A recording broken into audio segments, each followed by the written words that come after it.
चोटि अलग अलग त्यहाँ पारेर दिनुहुनेछ। सबैले 3 चोटि दिनु है।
हजुर अब यो भिक्षादान दिइसकेपछि आगन्तुक भक्तजनहरू जो टिका प्रसाद लाउने इच्छुक हुनुहुन्छ उहाँहरू चाहिँ बस्नु होला। अब जो हतार छ भनेदेखि यो पछाडि पण्डालको पछाडि प्रसादीको व्यवस्था गर्नुभएको छ उहाँले हजुरहरूले सबैजनाले त्यहाँ गएर त्यो प्रसादीलाई ग्रहण गरिदिनु हुन हार्दिक अनुरोध गर्दछु।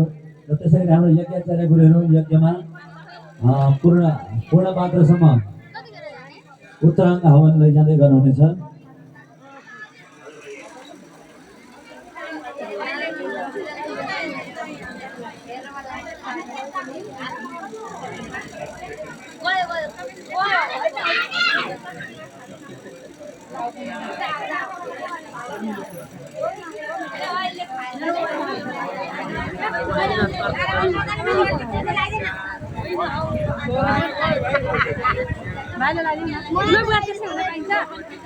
एउटा दाजु एउटा